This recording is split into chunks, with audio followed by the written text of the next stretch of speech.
child doesn't know their potential. It's up to us as educators to help them realize education is about access and opportunity for advancement in our modern society. Future ready. 21st century learning. Entrepreneurship in schools. Problem-based activities. Standards-based instruction. Professional learning communities. So what does it all mean? And how does it translate to creating a pathway that leads to success for every child? What is your role in education? I'm a communication systems engineer. I'm a secretary. I'm a school nurse. I'm a guidance counselor. I'm a facilities manager. I'm a science teacher. I'm an ESL teacher. I'm a vice principal. I am a student. I am an assistant superintendent. This is the Family of Global Educators podcast. Join us as we discuss contemporary issues in education, from policy to practice, from learning to leadership and beyond.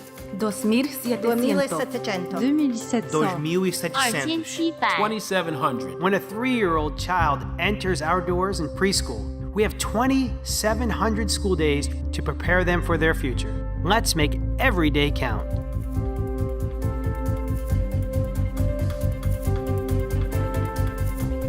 Hello, everybody. This is Mike Salvatore, your superintendent of schools here in Long Branch.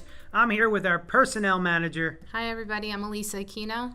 And we're going to review our most recent policy alert and some of our updates that have been recently approved by a second and final reading through our Board of Education. So we have 12 items we're going to review with you today. So we will start with something that doesn't apply to you, but it does apply to board members. It's our social networking policy. Elisa, you want to tell us a little bit about that? So basically, this policy has been developed to provide guidance and direction for board members in regards to the use of social media.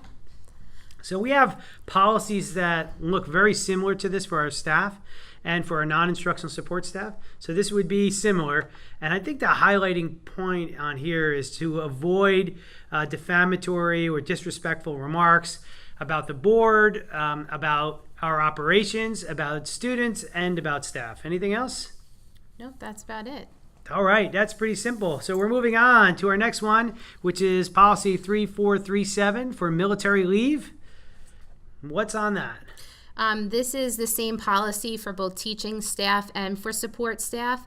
And in this policy, they struck out the word permanent, and this basically means that anybody who's served the district less than a year does not have to be paid for military services. So that's any new employee who wants to take a leave for military purposes will not be paid for that leave? Yes. Okay, pretty simple. The next one we're moving on to are high school transcripts. We get a lot of questions about these every year, and sometimes we use it to our advantage that people don't know a lot about it. And an example would be disciplinary records for children leaving high school and going to college. Many of our children, our students here, they're afraid that that disciplinary track record is going to follow them, which sometimes is a very helpful motivator to extinguish some behavior.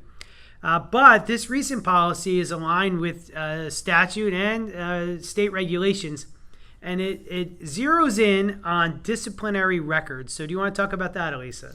So it basically states that you can only send disciplinary records to another high school or college with consent of the parent or the adult student. Whoa, this is new. This is new, people. So you cannot send disciplinary records to another institution, meaning a college or another school, without written consent from the parents. Now, what if the child graduates and wants to go to a university and seek their transcripts out, but they've been out for a year already? What if they're an adult? They still can't send them without their consent. Okay, so parents and adult students, they must provide written consent for their disciplinary records to be sent to another institution. This is, to me, it was new, and it's quite shocking, but I guess it does make sense. I don't know if we want every child to know it, because that might not motivate them to be on their best behavior, but this is a change in policy, so please, at the high school, especially in guidance, mark that down. The next area we have are student tracking devices, and we're not talking about their phones, but it could be an application on their phone. So, Elisa, what do they have? So it's telling you that you are allowed to use a tracking device as far as tracking location at a school or a school event, but you are not allowed to use a tracking device or app that allows one-way or two-way audio or video. So this policy really came about because of a student. You may remember the story a couple years ago in New York City where a child with autism who was a teenager actually walked out of the school and they couldn't identify where the child went. And so a lot of parents and advocacy groups petitioned schools to allow them to provide GPS tracking devices, whether it be through a watch or through a bracelet of some sort, a necklace, and some are using applications on phones. But that was not intended to be used as a recording device for what's happening in the classroom. So there's distinctly two different things. A GPS tracking device is allowed, but a device used to record video or audio of a teacher will not be permitted. Okay? All right, the next one we have is education adequacy of capital projects. For many of you, this doesn't really mean anything, but certainly for our business and facilities office, it means something. And it's real basic. They're just removing the district factor group out of the equation and saying that the approval process for facilities and capital projects goes through the commissioner of DCA. Is there anything else? Nope, and you can find those revisions only on page 9. Great. All right, the next one we have Is lead testing of waters in schools. And this basically goes through the overview of steps that need to be taken for lead testing. So many of you know about this process because it's after Flint, Michigan. There was a national push to make sure drinking water in schools and communities were safe. So we had hundreds of samples taken. And if you recall, we failed 9, but remediated those about a year and a half ago. And every 6 years, we'll have to redo this entire process. But it does make a lot of sense because kids need healthy and clean drinking water. All right, what else do we have? Security in school. Policy number 7440, and it's for school district security safety specialist. Yes. So this basically talks about the different security specialists and what they require in order to have this role. Our school safety specialist is Mrs. Fornicola. Right. Now, there's a lot of discussion about this statewide because the initial certification required was for principalship. So there's currently a bill right now in draft that is changing that so that you can have a district security manager or specialist serve in this capacity. So we do look to have some changes probably in the near future regarding the certification component of it. But for right now, what we're hearing is that the school district security person has to be certified, but they can be accompanied by a non-certified staff for the trainings. All right, our next policy, electronic surveillance in schools, in school buildings, and in grounds. Policy 7441. Elisa, what's that say? So we have this policy, and it's mandatory because we do have buildings with video surveillance equipment. And this basically talks about the memorandum of understanding between us and local law enforcement. And it just goes through all the steps that need to be taken. The most important one is the local authorities have to have access to live streaming video in the event of emergency. But they're not supposed to be accessing that until there is an emergency or some type of crisis. So what we've done here to work with our local authorities, we've provided them with a very specific laptop that has our security cameras on there and they're password protected. So this avoids somebody watching live access video of our schools during the day.